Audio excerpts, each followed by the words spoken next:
Bien-aimés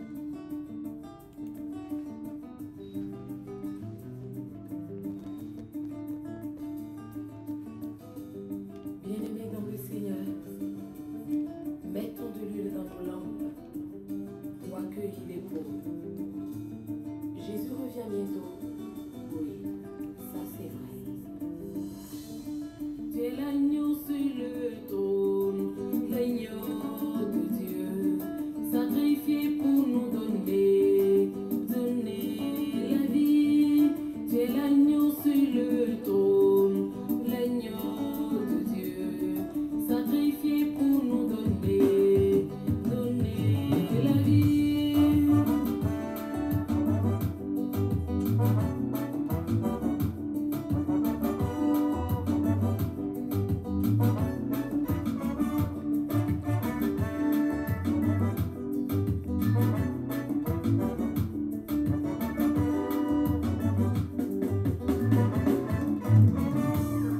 Tu es l'agneau sur le trône, l'agneau de Dieu, sacrifié pour nous donner la vie. Tu es l'agneau sur le trône, l'agneau de Dieu, sacrifié pour nous donner la vie. Tu es le sang d'Israël, l'ange du sang. Tu es l'alpha et l'oméga, le premier et le dernier. Tu es le Dieu qui pourvoit, l'étoile du matin. Tu es le sang d'Israël, le premier et le dernier. Tu es le roi de tous les... Shalom, shalom, shalom bien-aimés. Shalom en ce 14 juin, ce vendredi 14 juin, où, comme vous pouvez le voir, je fais un direct spécial, direct qui m'a été inspiré pour traiter cette question importante dans toute la communauté des croyants en général et des chrétiens en particulier. La question du chrétien face à la mort, face au choc de la mort, face à la réalité de la mort, face à la douleur de la mort. On a beaucoup de questions, on lit beaucoup de choses. Les chrétiens se posent de bonne ou de mauvaise foi des questions importantes. Et je ne voulais pas trop me prononcer sur la question parce que j'estime qu'il y a des moments où la pudeur est requise. Il y a des moments où le silence est parfois plus sage. Il y a des moments où il ne faut pas verser dans le surf un peu opportuniste sur des buzz juste pour exister sur les réseaux sociaux. Mais en même temps, je suis un peu ce que les uns et les autres disent, écrivent, publient. Et j'ai reçu quand même la conviction de me prononcer brièvement. En voulant commencer ce direct, je disais à ma chère épouse, Pasteur Hermione, j'espère faire un direct maximum de 30 minutes. J'ai vraiment pas envie de parler beaucoup sur le sujet, mais comme je reçois à cœur qu'il faut parler, parce que des chrétiens de bonne foi se posent des questions. Et s'il n'y a pas de réponse à ces questions, ces chrétiens peuvent tirer de mauvaises conclusions, croire du n'importe quoi, se laisser berner par des choses qui ne veulent rien dire en vérité. Et l'ennemi pourra travailler dans le cœur des croyants pour faire des dégâts. Et donc, il était important de jouer ma partition, d'assumer mon devoir, d'apporter un minimum d'éclaircissement aux uns aux autres pour que, faute d'informations claires, conformes à la parole de Dieu, les uns et les autres ne se fassent pas induire en erreur. C'est la raison, c'est la vocation de ce direct et plaise à Dieu. Je veux vraiment le faire très très bref, 30 minutes ou moins, juste pour dire l'essentiel. Que Dieu vous bénisse donc. Merci à vous qui êtes sur le direct. Merci d'être là. Merci de tapoter, de partager pour qu'un maximum de personnes puissent nous rejoindre. L'une des raisons aussi pour laquelle je veux que le direct soit bref, c'est que si c'est assez bref, je vais pouvoir le laisser aussi après sur TikTok pour qu'un maximum de personnes puissent en profiter. Alors, allons droit à l'essentiel. La première chose, c'est que je voudrais, comme je l'ai déjà fait par une ou deux publications, présenter mes condoléances les plus attristées. Je ne suis pas quelqu'un qui suis particulièrement souvent ému par la mort, surtout quand ce n'est pas des gens qui sont très proches à moi. Je ne suis pas quelqu'un qui est facilement pris dans la douleur comme ça sur la question de la mort. Mais j'avoue que dans le cas de notre sœur, de notre mère pour certains, euh, l'épouse du pasteur Marcelo Tounassi, donc maman Blanche Tounassi, j'ai été, comme je crois beaucoup de gens au travers du monde, très touché. Parce que je la suis, parce que je suis son mari, parce que c'est un couple pour lequel j'ai beaucoup d'admiration. Non seulement pour l'onction qu'il y a sur leur vie, mais pour l'excellence et la qualité de leur couple. Un couple modèle, un couple vrai, un couple qui inspire. Et les suivants, sachant tout ce que le Seigneur fait au travers d'eux dans la vie de multitudes de personnes et de couples, euh, j'ai été attristé. Attristé qu'une si grande femme de Dieu parte, attristé pour son mari, parce que je suis capable d'imaginer, peut-être mieux que certains, ce que c'est que d'avoir une femme, un véritable don de Dieu à vos côtés, de jouir d'une telle femme extraordinaire, de la voir prendre parfaitement son rôle à vos côtés, d'être un avec vous, indissociable de vous, de vivre que des jours de bonheur, de grâce, non seulement dans les délices de la vie privée et familiale, mais aussi dans le ministère. D'avoir une telle femme comme une coéquipière, je sais ce que c'est. C'est merveilleux. Et chaque humain ayant tendance à projeter ce qui arrive aux autres humains sur lui, il est évident que dans des moments comme cela, on peut s'imaginer la peine que doit avoir le pasteur Marcelo aujourd'hui de perdre une femme aussi extraordinaire que cela, aussi capitale que cela dans sa vie. Je le présente donc à lui, à l'Église Compassion et à tout le corps de Christ, parce que je crois que c'est tout le corps de Christ qui se sent ébranlé, en deuil. Mes plus vives condoléances, les condoléances de mon épouse aussi, pasteur Hermione. Nous partageons sa peine, même si personne ne peut la vivre autant que lui.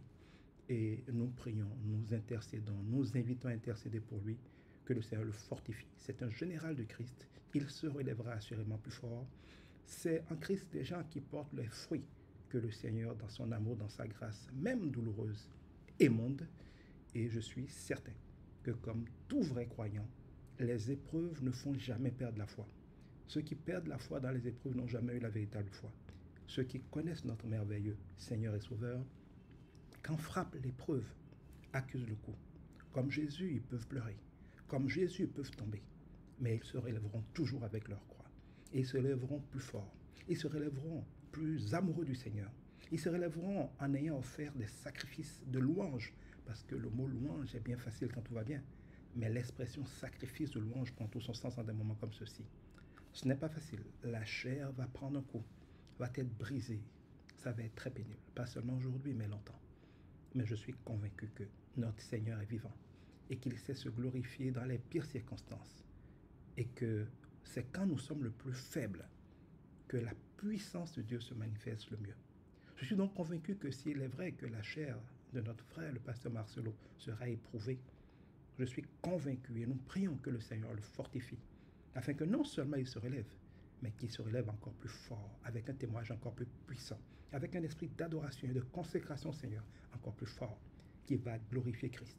C'est comme les martyrs de l'Église. Ils ont toujours donné le témoignage de personnes qui louaient Dieu, qui chantaient, qui bénissaient ceux qui les crucifiaient. C'est dans ces moments-là que la puissance véritable de la foi se révèle, encore plus que dans les jours ordinaires. Et c'est paradoxalement dans ces moments que quand vous êtes un vrai croyant, cette grâce, cette paix, cette capacité envers et contre tout, à admirer, à adorer le Seigneur, à lui rester fidèle, à rester encore plus proche, à dire c'est quand même mon Dieu, je l'aime, tout ce qu'il fait est bon. C'est dans ces moments-là, paradoxalement, que bien que ce soit dans la douleur, notre vie peut témoigner de la puissance véritable de la vie de Christ en nous. Et c'est paradoxalement des moments où Dieu attire les regards sur nous. Je suis sûr que jamais il n'y a eu d'audience autant qu'aujourd'hui sur les pages du pasteur Marcelo Tounassi. C'est dans la douleur une tribune qui lui est offerte pour aller encore plus loin dans le témoignage extraordinaire qu'il a déjà donné et qu'il donnera encore, j'en suis convaincu, de la puissance de l'amour de Christ pour nous. Nos prières l'accompagnent, nous avons de la compassion pour lui et nous le remercions. La deuxième chose qui est importante, c'est de dire aux chrétiens que dans l'épreuve, le Seigneur nous enseigne beaucoup de choses. Le deuil est une réalité humaine. C'est le dernier ennemi qui sera vaincu. Mais tant que Christ n'est pas revenu, tant que nous ne sommes pas au jour de la fin, c'était là une réalité humaine. Et tant que nous sommes dans le corps, cela est arrivé à tous, cela arrivera à tous, à moins qu'il y ait eu l'enlèvement entre-temps. Cela est arrivé à notre Seigneur Jésus-Christ. Tant que nous sommes dans la chair, eh bien, la mort agira. La mort qui détruit le corps agira.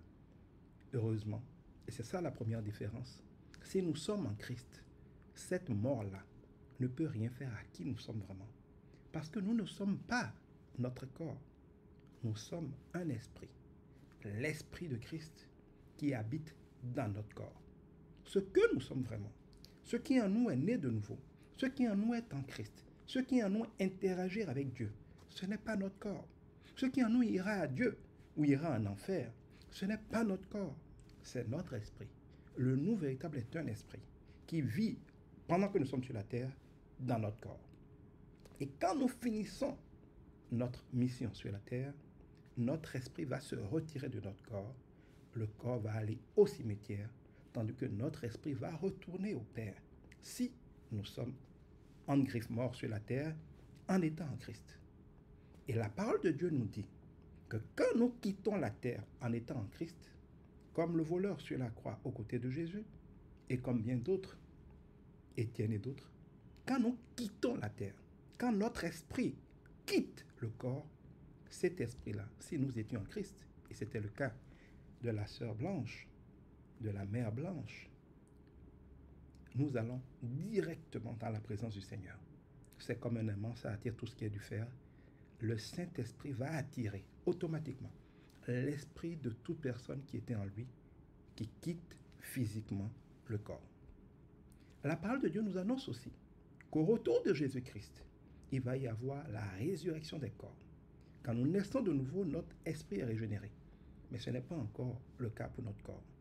Notre corps corruptible va être enterré si Jésus-Christ n'est pas venu nous enlever entre-temps.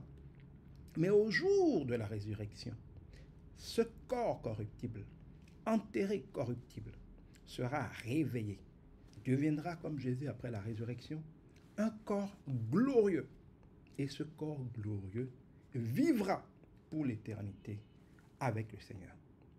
Il y a donc notre esprit qui, dès que nous quittons le corps physique, va être chez le Seigneur, et notre corps qui attendra dans le séjour des morts, le jour de la résurrection des vivants et des morts, ou le jour de l'enlèvement, selon le cas, pour devenir un corps glorieux pour notre vie céleste.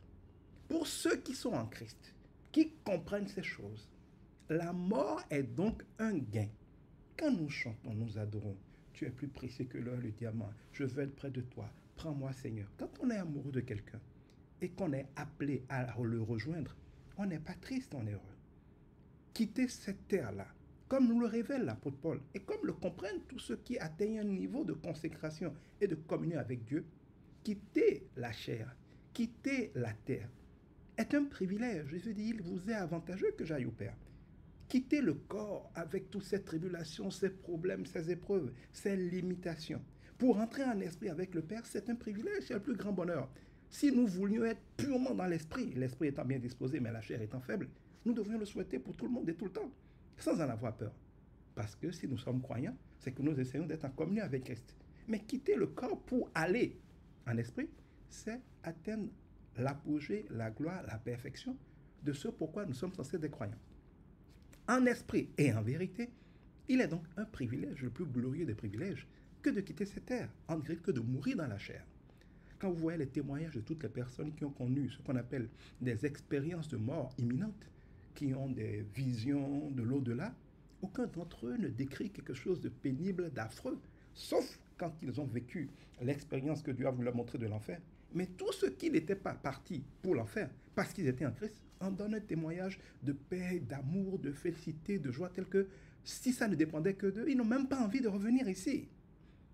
Cela veut dire que, parce que le croyant que nous sommes, le chrétien que nous sommes, doit marcher par l'esprit et non par la chair.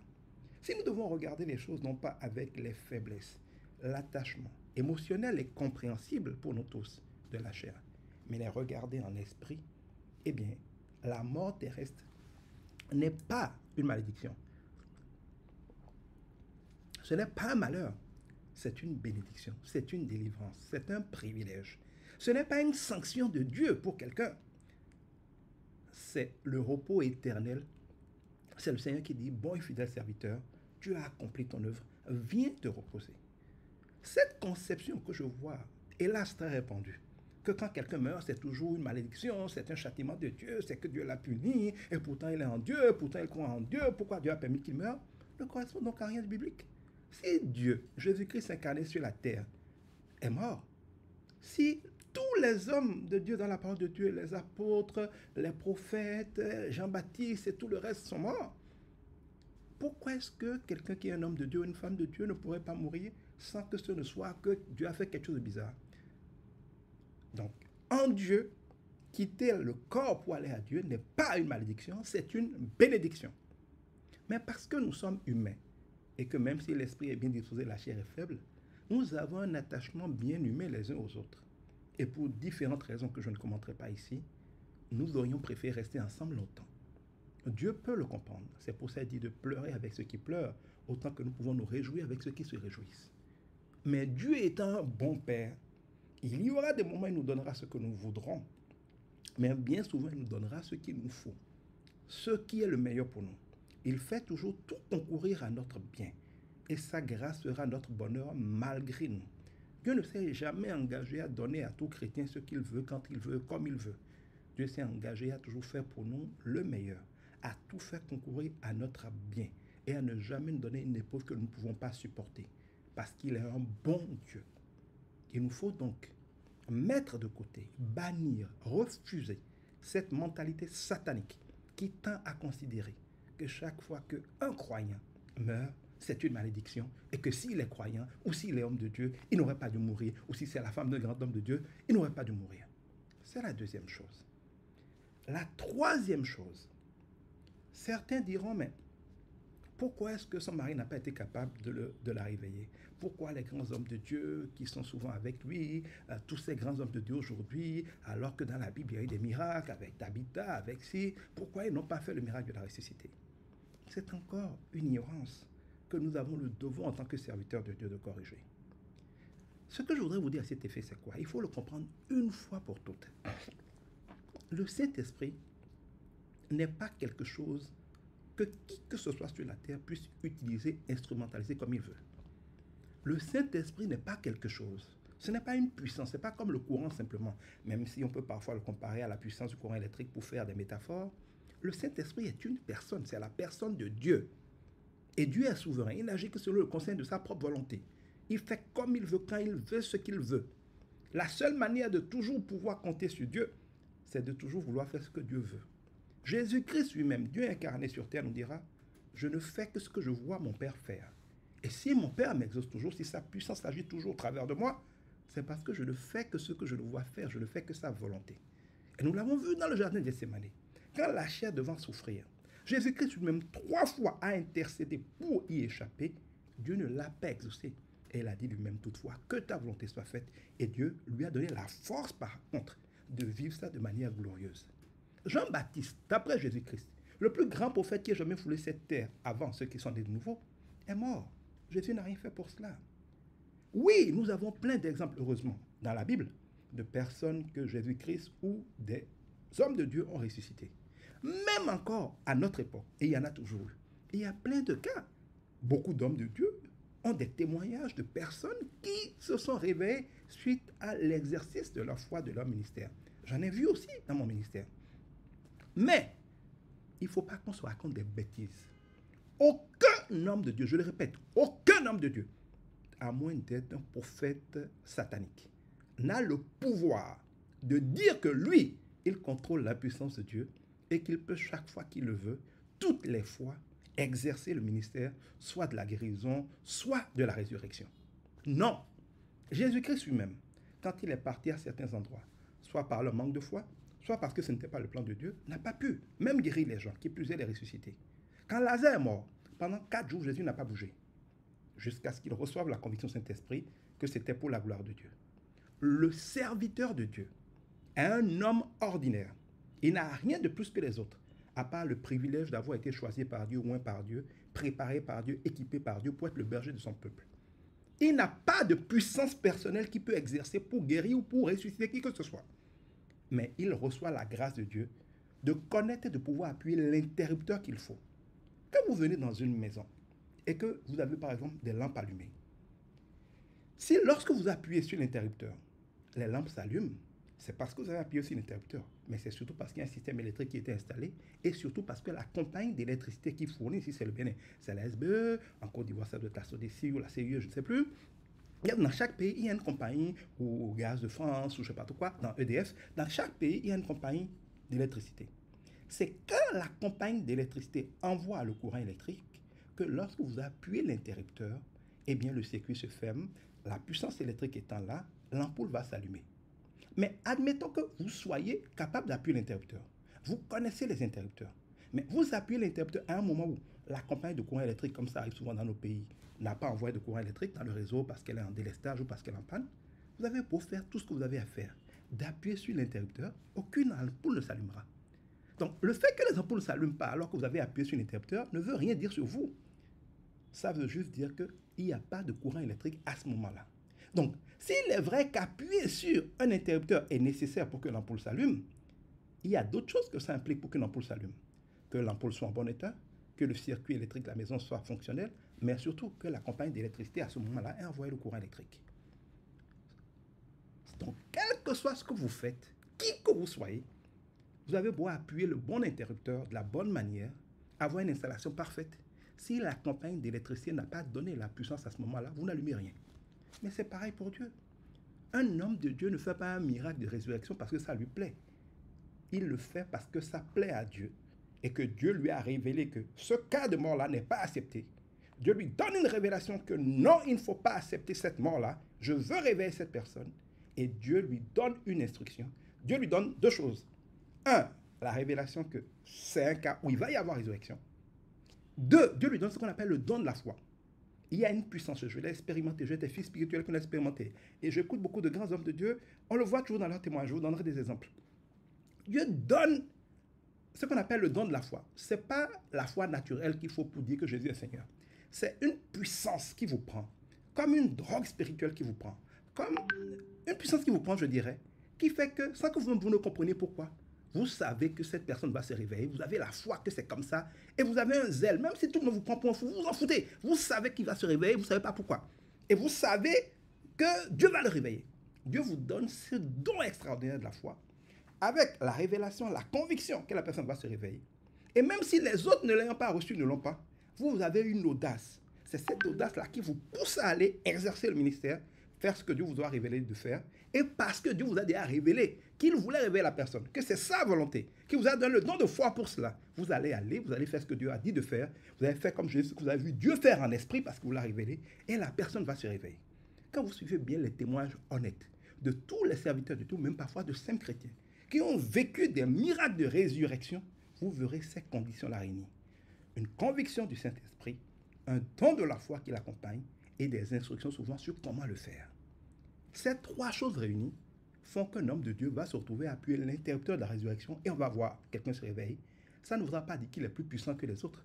Ça veut dire qu'à cet instant précis, Dieu, dans sa souveraineté absolue, a décidé de faire une résurrection, a utilisé quelqu'un pour faire cette résurrection. La preuve, ce même serviteur de Dieu, ce n'est pas comme une formule magique qu'on lui a donnée. Ce n'est pas comme une baguette magique qu'on lui a donnée. Ce n'est pas une solution qui marque toujours. Si le lendemain, le même serviteur de Dieu, il y a un autre mort, il veut opérer, il ne réveillera pas la personne. Vous verrez que à moins que ce soit des gens qui utilisent des esprits démoniaques pour faire des sortilèges dans l'église et entourlouper les gens, vous n'allez pas voir ce genre d'hommes de Dieu authentiques qui font des miracles de résurrection le faire à tous les coups. Sinon, ce serait simple que ces gens d'hommes de Dieu aillent dans les morgues et qu'ils réveillent tous les morts. On saura qu'ils sont, et je crois que ce n'est pas possible, telle ou telle chose. Quelqu'un, par exemple, m'a interpellé, il voulait que je vienne faire un débat contradictoire. J'ai dit, ne soyez pas un homme de Dieu de faire un débat contradictoire, surtout pas sur des sujets comme ça. Nous avons vocation à expliquer la vérité. Ceux qui veulent croire, croient. Les autres, on les donne à Dieu. Mais on ne fera pas de débat contradictoire. Il me dit, oui, mais vous prenez par exemple le pasteur Carambéry. Lui, il a pu réveiller sa fille qui était décédée. Je lui dis, oui, c'est mon père spirituel, je le connais très bien. Mais quand vous écoutez justement le témoignage du pasteur Carambéry, vous verrez ces ingrédients. La conviction alors que la personne est morte et que c'est désespéré, que tout le monde est désespéré. Une révélation claire du Seigneur que sa fille va se réveiller. un don de la foi qui va avec, qui fait qu'il est imperturbable. Il sait que sa fille va se réveiller. Il prend son temps, il connaît son Dieu, il a reçu clairement qu'elle va se réveiller.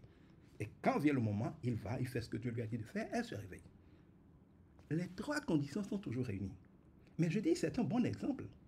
Parce que c'est mon père, je le connais. Le pasteur Karambéry a eu sa fille, je crois Daniela, qui est décédée comme ça, et que Dieu lui a fait la grâce de ressusciter. Mais le même pasteur Karambéry a eu son épouse, sa première épouse qui est décédée. C'était le contraire. Il s'est battu, il a prié, il a intercédé. Je ne sais pas s'il a jeûné ou pas. Il a voulu qu'elle ne parte pas. Mais à un moment, Dieu lui a dit, c'est ma volonté qu'elle parte. Est-ce que tu vas faire ma volonté? Il a dit, que ta volonté soit faite. Elle est partie. Il savait, étant ami de Dieu, écoutant Dieu, parlant à Dieu, sachant discerner la volonté de Dieu, que ce départ-là, Dieu l'a voulu. La parole de Dieu dit, un malheur arrive-t-il dans une ville sans que Dieu en soit l'auteur? Dieu est le seul maître des temps et des circonstances. Rien n'arrive si Dieu ne le permet. Un bon serviteur de Dieu, ou tout croyant, n'est pas le Superman qui dit, parce que moi je connais Dieu, je peux réveiller tout le monde, je peux guérir tout le monde. C'est faux, c'est de l'orgueil. C'est quelqu'un qui dit, Dieu est bon. Nous allons demander à Dieu. S'il veut faire grâce, il nous dira quoi faire, il fera grâce. Mais si c'est sa volonté, que sa volonté soit faite. Dans le cas de sa propre épouse, il n'a pas pu la ressusciter, elle est partie. Notre frère, le pasteur Marcel Tounassi, ne sera donc ni le premier ni le dernier serviteur de Dieu, ni le premier ni le dernier homme qui perdra un proche, qui perdra quelqu'un de cher. Jésus même sur la croix, il s'est trouvé des insensés pour lui dire, toi qui guérissais les autres, toi qui réveillais les autres, descends de la croix. Était-ce vraiment censé? Dans le cas d'espèce, c'était la volonté de Dieu pour nous sauver qu'il soit là, pour faire ce qu'il a fait comme il a fait. Dieu l'a voulu. Je voudrais donc dire à tous les chrétiens qui sont un peu ébranlés dans leur foi, en se disant, oui, mais c'est un grand homme de Dieu, si vraiment il est avec Dieu, pourquoi Dieu a permis? Eh bien, où est-il écrit que quand on est avec Dieu, ne permet pas des douleurs? Le chemin de la gloire en Christ est presque toujours un chemin de croix. Dieu dit, si quelqu'un veut me suivre, Jésus dit, si quelqu'un veut me suivre, qu'il prenne sa croix et qu'il me suive. Il dit, vous aurez des tribulations, mais ne vous inquiétez pas, j'ai vaincu le monde. Il dit, vous aurez des persécutions. Il dit, vous marcherez dans le feu, mais il ne vous brûlera pas. On vous attaquera, mais on ne vous vaincra pas. L'épreuve viendra par un chemin, mais elle fuira par ce chemin. Il y aura des tempêtes, mais elles ne vous submergeront pas. Jésus-Christ est mort, mais il est ressuscité. Notre Dieu n'est pas un menteur.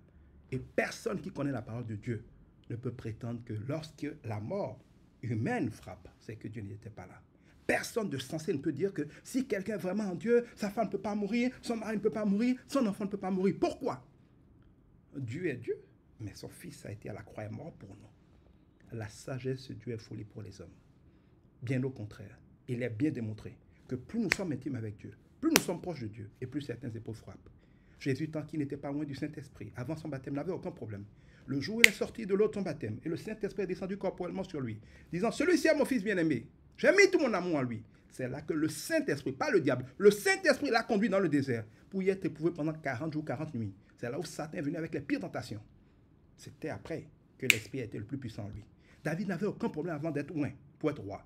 C'est là que tous ces problèmes ont commencé. Moïse n'avait aucun problème avant de savoir qu'il était temps pour lui de sauver les enfants de Dieu. C'est là où tous ces problèmes ont commencé. Quand Dieu nous sort du monde, parfois il va nous conduire dans le désert pour sortir le monde de nous. Et Dieu dit que quand un arbre porte du fruit, on les monte. C'est ce que Dieu aime le plus. C'est ce que Dieu appelle. C'est ce que Dieu veut conduire dans une grande dimension de consécration. Parce que la chair est faible. Paul dira, je sais faire le bien, mais je n'y arrive pas. Je ne veux pas faire le mal, mais parfois j'y tombe. Qui me délivrera de ce corps de malheur? Gloire à Dieu Jésus-Christ. Ce corps-là, cette chair-là, nous l'aimons, mais elle est notre principale faiblesse. Et nous savons par la parole de Dieu que plus la chair va être brisée, plus la chair va souffrir, hélas, et plus l'esprit va être manifesté. C'est pour ça que Paul dira que la mort travaille en lui pour que la vie travaille pour ceux auxquels il rend ministère. Je voudrais vous dire que si nous sommes chrétiens, nous ne sommes pas exempts des peines. Nous ne sommes pas exempts de la douleur. Nous ne sommes pas exempts des épreuves. Bien au contraire, nous serons attaqués. Nous serons persécutés. Nous souffrirons. Nous porterons nos croix. Mais dans toutes ces choses, nous sommes plus que vainqueurs. Dans toutes ces choses, comme Jésus, nous pourrons dormir dans la barque. Dans toutes ces choses, nous serons en paix. Dans toutes ces choses, nous pourrons compter sur sa puissance de résurrection. Parce que si nous le suivons à la croix, pour crucifier notre chair, nous pouvons compter sur l'esprit de la résurrection pour nous vivifier, afin qu'à mesure que la chair est affaiblie, acculée, parfois meurtrie dans la douleur, l'esprit soit puissamment libéré. Et croyez-moi, le niveau auquel quelqu'un qui s'abandonne à Dieu est éprouvé dans la chair est proportionnel au niveau auquel l'esprit est libéré puissamment en lui. Non, l'épreuve, qui qu'elle frappe, et elle frappe tout le monde. Et plus vous êtes proche de Dieu, plus elle pourra vous frapper. Mais vous serez toujours vainqueur si vous restez concentrés, les regards fixés sur Christ, l'auteur et le consommateur de notre foi. Que personne ne vous dise donc ce genre de bêtises. Ah, votre Dieu là, s'il était si puissant que ça, pourquoi c'est arrivé? Tous les hommes peuvent mourir.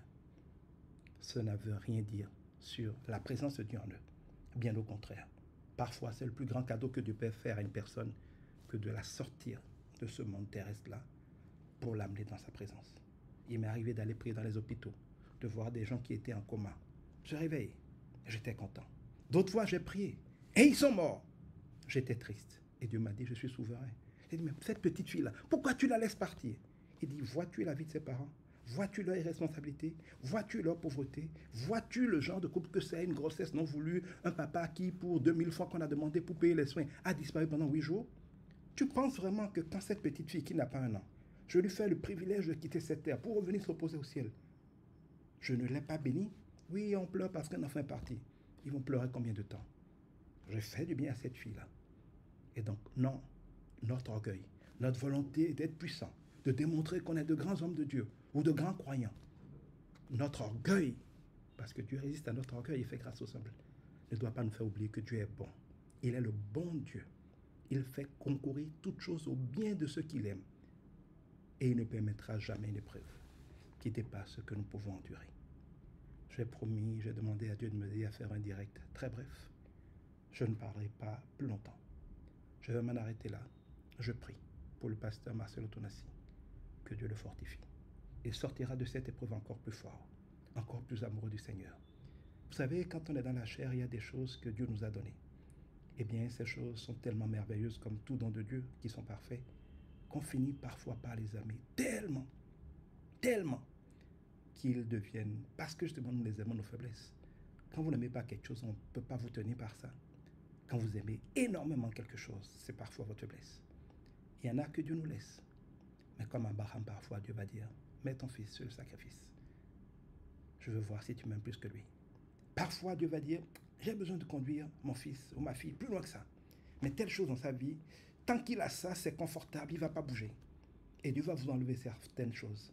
Pas parce qu'il ne vous aime pas, mais parce qu'il vous conduit encore plus loin. Quand il enlève, ça fait très mal. On dit pourquoi? Mais au bout de quelques temps, non seulement on sort guéri, on sort plus fort, toujours avec des souvenirs douloureux parfois, des cicatrices émotionnelles parfois, mais on a acquis une liberté, on a acquis une puissance supplémentaire, on a acquis un niveau de consécration supplémentaire, on a vu la fidélité de Dieu même dans ces épreuves. Et généralement, Dieu nous donne toujours de gloire en gloire. Il donne toujours une consolation. Il donne parfois une seconde maison qui est encore plus grande et glorieuse que la première maison. Quoi qu'il en soit, Dieu est bon. Et même si ce qu'il fait peut être ponctuellement douloureux pour la chair, tout ce qu'il fait est bon pour nous. Et c'est ça la foi chrétienne, de l'adorer, de lui donner un sacrifice de louange envers et contre tout. Si nous croyons qu'il est le vrai Dieu, si nous croyons qu'il est le bon Dieu, si nous reconnaissons qu'il est Seigneur, qu'il n'y a pas d'homme de variation en lui, qu'il ne fait rien de mal, qu'il est 3 fois saint, qu'il n'a que des projets de bonheur, d'avenir, plein d'espérance pour nous. Si nous croyons vraiment qu'il est un Dieu, même dans la douleur, nous l'adorerons. Et je crois que l'adoration, la louange qui vient dans ces moments d'épreuve, qui dit j'ai mal Seigneur, mais je te rends grâce. Et je crois que le pasteur Marcelo l'a compris. Il dit merci de nous l'avoir prêté pendant 18 ans. Oui, ce que nous aimons, Dieu nous les a prêtés. Ce que nous avons, Dieu nous l'a prêté. Notre corps, Dieu nous l'a prêté. Rendons grâce à Dieu, simplement. Rendons grâce à Dieu et prions pour le pasteur Marcelo. Prions pour tout le corps de Christ, afin qu'au travers de ces moments douloureux pour la chair, nos esprits soient vivifiés, fortifiés, consacrer davantage à Dieu, que nous gagnons tous en humilité, et que parce que l'humilité précède la gloire, l'Église, le corps de Christ, sort de ces moments de deuil encore plus glorieux. Parce que le Seigneur dit que on trouve les sages dans les maisons où il y a des deuils. Ce deuil qui nous frappe tous est une occasion pour chacun de nous de méditer, de devenir plus humble, de grandir dans la sagesse de Dieu. Tout est possible. Lazare était déjà pourri quand il s'est ressuscité. La sœur Blanche pourrait encore se ressusciter.